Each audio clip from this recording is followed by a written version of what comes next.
What's up, everyone? Zane here. If you've been planning to fly anytime soon, brace yourself. The Federal Aviation Administration has just ordered airlines to cut flights by 10% across 40 major U.S. airports. And yes, it's tied to the ongoing government shutdown chaos. Airlines are scrambling, passengers are frustrated, and travel experts say this could be the start of one of the biggest slowdowns in U.S. aviation since the pandemic.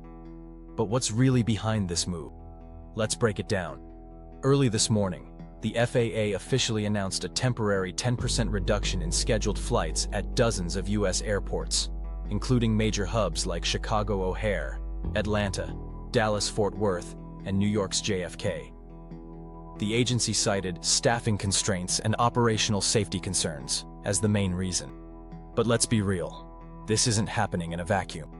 The ongoing government shutdown has frozen new hiring and grounded crucial training programs for air traffic controllers and safety inspectors. Translation? The FAA doesn't have enough hands on deck to manage the sky safely. So why force airlines to cancel flights rather than push through it? According to the FAA, safety always comes first. With limited personnel, they say it's better to cut capacity than risk overloaded control towers and exhausted flight staff. Still, critics argue this was preventable. The shutdown has dragged on for weeks, and while Congress bickers, the aviation system, one of the most complex in the world, is straining under pressure. Even Airlines for America, the main lobbying group for U.S. carriers, issued a sharp statement today, calling this a completely avoidable crisis. If you've got travel plans this week, you'll want to double-check your flight. Early estimates suggest over 4,000 daily flights could be affected. Some airports may see reduced routes entirely, while others will face longer delays and crowded rebooking lines. And get this, ticket prices could spike too. Whenever capacity drops, airlines raise fares to manage demand. That means Thanksgiving and holiday travel could get even pricier, just as Americans are already battling inflation. The airlines aren't taking this quietly. Delta, United, and American Airlines have all confirmed they're reviewing their schedules and working closely with the FAA. Behind the scenes, though, there's tension.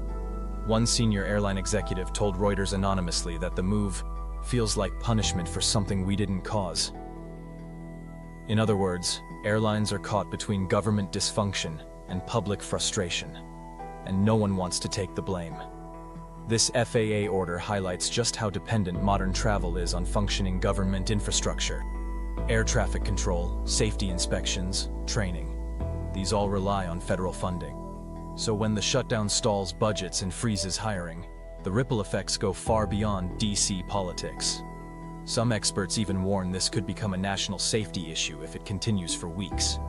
Fewer trained controllers mean fewer flights, more delays, and potentially higher risk. So, while this 10% cut may sound temporary, it's really a symptom of a deeper issue, a fragile system stretched to its limits by political gridlock. If you're flying soon, plan ahead, stay flexible, and expect turbulence, both in the air and in Washington. This is Zane, breaking down what really matters, beyond the headlines. Stay sharp, stay informed, and I'll see you in the next one.